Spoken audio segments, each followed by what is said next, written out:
Hello students, welcome to the PND coaching classes learn easily and smartly. तो आज हम पढ़ने वाले हैं टाइप्स ऑफ एक्सेलरेशन। तो जैसे कि स्टूडेंट्स पिछले वीडियो में हमने पढ़े थे कि एक्सेलरेशन क्या होता है, change in velocity upon time या फिर ratio of change in velocity and time interval is known as acceleration, right. तो आज इस वीडियो में हम उस एक्सेलरेशन के टाइप को देखने वाले हैं। तो चलिए स्टार्ट करते हैं। तो एक्सेलरेशन जो है स्टूडेंट्स वो बेसिकली दो तरीकों से कैटेगराइज किया गया है, दो हिस्सों में बांटा गया है। First is the constant acceleration and second is a variable acceleration. तो चलिए समझते हैं सबसे पहले कांस्टेंट एक्सेलरेशन को। इसी को दूसरा नाम दिया गया है यूनिफॉर्म एक्सेलरेशन। यूनिफॉर्म यानी कि एक जैसा एक्सेलरेशन।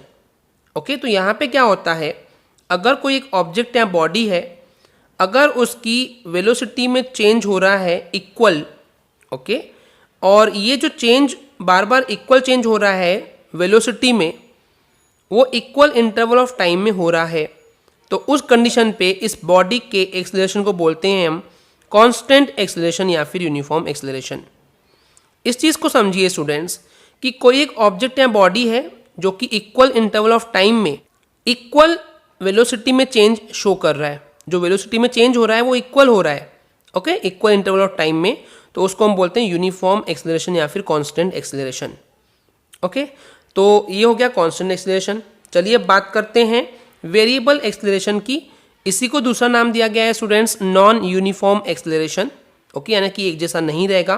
तो सीधी सी बात है, डेफिनेशन यहीं से बन जाएगी कि कोई एक ऑब्जेक्ट या बॉडी है जो कि इक्वल इंटरवल ऑफ टाइम में इक्वल वेलोसिटी चेंज शो नहीं करता है। देखिए यहाँ पे जो वेलोसिटी में चेंज हो रहा था वो इक्वल नहीं है, कभी कम चेंज हो रहा है, कभी ज़्यादा चेंज हो रहा है, इस टाइप से चेंज हो रहा है।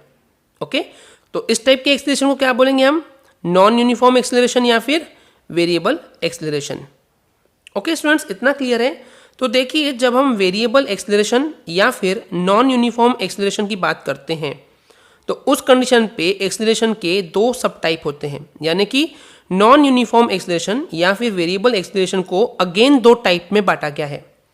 First is the average acceleration, okay, and second is the instantaneous acceleration. तो चलिए अब समझते हैं एवरेज एक्सेलरेशन को। तो basically students what is the average acceleration, इस फॉर्मूले के हेल्प से हम इसकी डेफिनेशन बना सकते हैं। ओके, जैसे कि स्टूडेंट्स यहाँ से हम फॉर्मूला देख रहे हैं कि एवरेज एक्सेलरेशन का फॉर्मूला क्या होता है, total change in velocity upon total time taken. अभी तक के अगर आप प्रॉपरली फिजिक्स पढ़ रहे हैं जैसे मैं पढ़ा रहा हूँ स्टूडेंट, तो आपको एक चीज़ समझ में आ जानी चाहिए अभी तक के कि जब यहाँ पे एवरेज की बात करते हैं तो यहाँ पे टोटल एंड टोटल आ जाता है, राइट। इतना क्लियर है। तो देखिए जो एवरेज एक्सेलरेशन है उसका फॉर्मूला होता है टोटल जो वेलोसिटी में चेंज हो रहा है अपॉन टोटल जितना टाइम लिया गया है, राइट। तो इसी फॉर्मूले से डेफिनेशन बनाएंगे इसकी कि average acceleration of the object और body is defined as the ratio of the total change in velocity of that object during the entire time taken, ऐसा भी बोल सकते हैं, या फिर average acceleration of the object is defined as the ratio of total change in velocity and total time taken. Okay students, इतना clear है।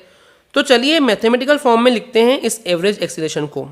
तो उसके लिए हम दो सिचुएशन ले रहे हैं, दो कंडीशन ले रहे हैं कि एक ऑब्जेक्ट है जो कि मोशन कर रहा था, तो दो टाइम इंटरवल लेते हैं। ओके, दो टाइमिंग ले रहे हैं T1 एंड T2। तो टाइम T1 पे इस ऑब्जेक्ट की वेलोसिटी मान लेते हैं V1 है एंड टाइम T2 पे इस ऑब्जेक्ट की वेलोसिटी V2 है। तो उस केस में जो एवरेज एक्सेलरेशन को लिखेंगे मैथमेटिकल फॉर्म में वो इस तरीके से होगा। तो क्या लिखेंगे formula, average acceleration equal to total change in velocity. तो चेंज इन वेलोसिटी कितना होता है, V2 minus V1 upon time कितना लगा, T2 माइनस T1, यही होगा ना। तो V2 minus V1 that is change in velocity, तो डेल्टा से रिप्रेजेंट करते हैं, तो delta T upon delta T हो जाएगा। तो एवरेज एक्सेलरेशन क्या हो जाएगा, delta V upon delta T, change in velocity, total and total time taken.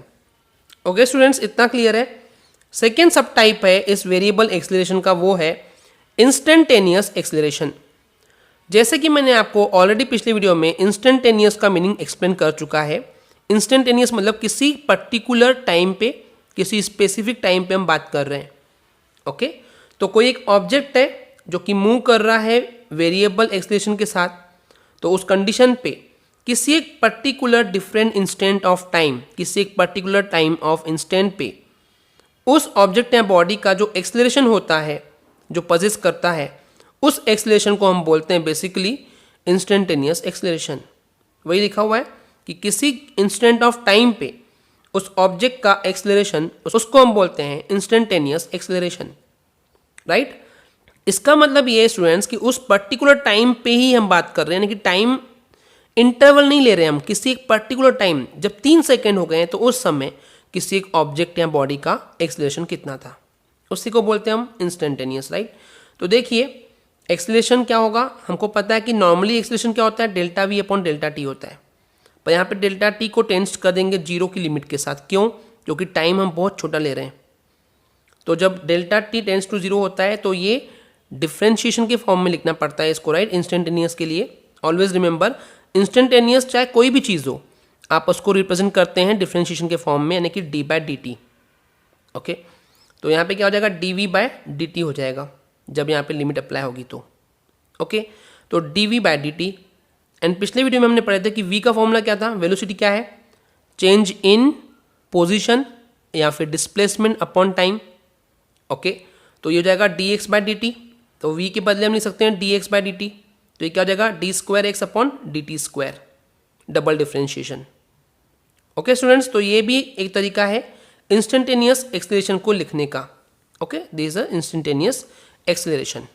Okay students, I hope आपको क्लियर हो गया होगा। अगर आपको हमारी वीडियो से कुछ भी सीखने मिला या नॉलेज मिला तो प्लीज़ हमारे चैनल को सब्सक्राइब कीजिए एंड वीडियो को लाइक ज़रूर करें। आज के लिए इतना ही, थैंक यू।